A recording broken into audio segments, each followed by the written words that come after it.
What's up, Panda dudes? Peter von Panda here. Hey, got another headlamp called Headlight because now we're getting into some pretty powerful headlamps. And I just want to show this to you. This is a 2500 lumen CREE LED bulb, and it is bright. It has 3 settings. I thought I'd give you a little bit of a tour of it because it's a lot like other headlamps, but it's different in a couple different ways. First of all, the light bulb, or the light bulb battery compartment here is kind of that standard headlamp, plastic housing, rubber backing that's slightly curved, so it sits in the back of your head here. I like, again, it's got a little bit of a keychain ring tether there, and it uses the 18650 lithium ion batteries here. Then they are rechargeable, so if you have the charger, the plug-in charger for them, great. If not, there is a DC input here that you could charge them directly. One thing that I didn't point out on one of the other headlamps, and I didn't know this, is that this little LED headlight window on the back of the light bulb, or the battery compartment, is also an LED light. And if I turn it on, you can see that it glows. It's actually glowing red, although it kind of looks like white. You can see there. So that's kind of a nifty feature in that it replicates whatever the front light is doing. So what I didn't realize is if you're a biker, I think the strobe light feature is really important there. It's kind of strobing forward, and then it's also strobing backwards here as well. So it's kind of a nice additional piece of safety. You've got a light shining right behind you that I didn't notice before.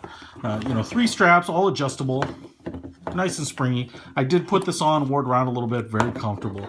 The power cord here is coiled, and then what's unique about this one over some of my other ones is that the button here, the power button, is on the side. I actually like this because you can kind of reach up to the side of your head and you're not always grabbing the lamp here. It's good in another way too, because this has a lot of different, well, I'd call them adjustments. One, you can adjust this up and down. You can hear it clicking. And then you can adjust it. It's called zoomable. I don't know why they call it zoomable. I get what they're talking about. They're kind of talking about zooming in on the LED element there. But it's more focusable than zoomable. I always think of zooming as kind of magnifying something. This just either broadens or narrows the light beam. So I'll show you that in a little bit. But the head mount, the mount itself here is curved, very comfortable. Like I said, I wore this and tried it around, kind of got familiar with it. So you're going to be able to wear this with a lot of comfort. It's not super heavy, but this rim here and then this knurled piece, I believe, and the housing here are all aluminum. So they're kind of like the business end of a flashlight mounted in this plastic housing. A couple of things that I want to point out, which I found. And I wasn't sure if it was because of the temperature, because I took it outside, it was cold.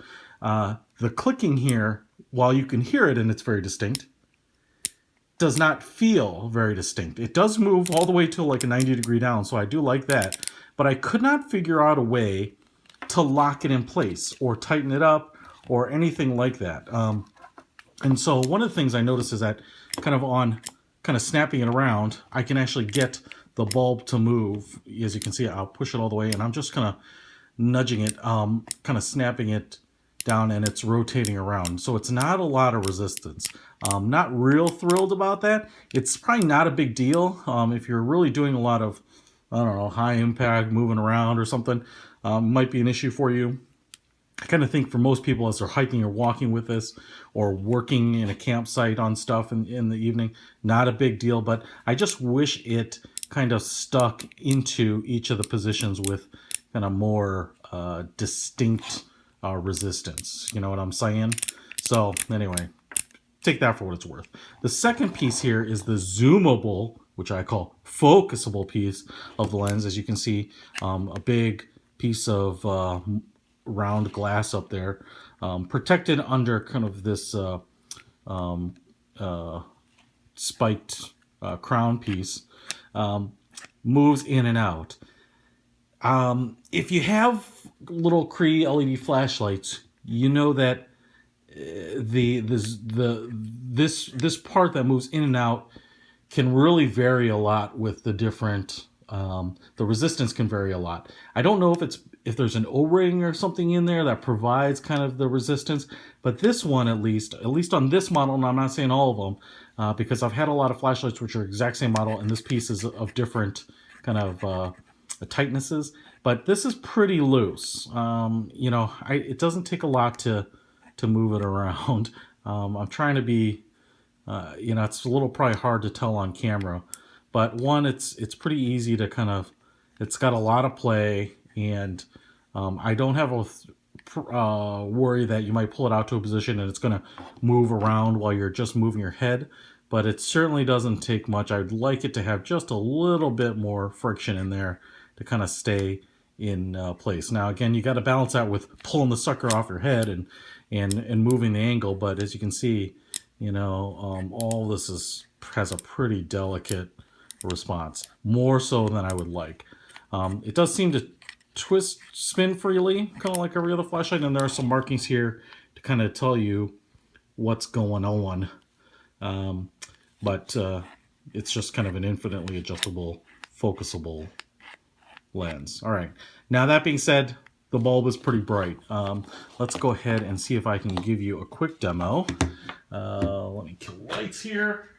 Let's just turn it on now. I'm just going to shine it on the wall here. This is the first setting, and you can see that it's nice and broad. This is with the lens pushed all the way in, and you can focus it up to a very sharp kind of diamond pattern. So you can see it there on kind of the darker paint, that you can see the LED bulb in its element and broaden it out all the way like that. So focusable, not zoomable. The second click will dim it just a little bit. I don't know how many lumens that would be, but again, you can focus it all the way down to see kind of the details of the element.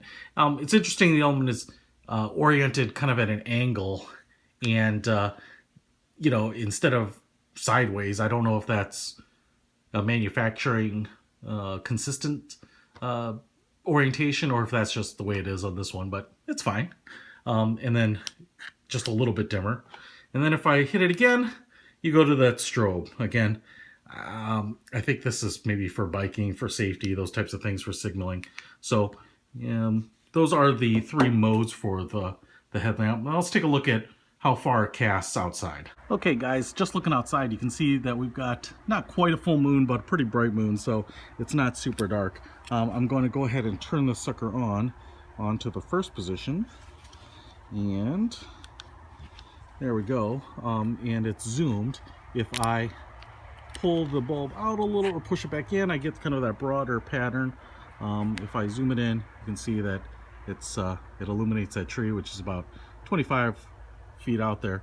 There's a pond out here, so you can't really make out much after that, but quite bright. The second position is quite a bit dimmer. As you can see, you can still make out that tree, but it's just probably a more usable light, especially if you're hiking and don't want to over illuminate things. And then of course the strobe, which does that. So overall, pretty nice little headlamp. I don't know if kind of the features that leave me a little bit wanting are indicative of all of the pieces that are manufactured here. It's just mine.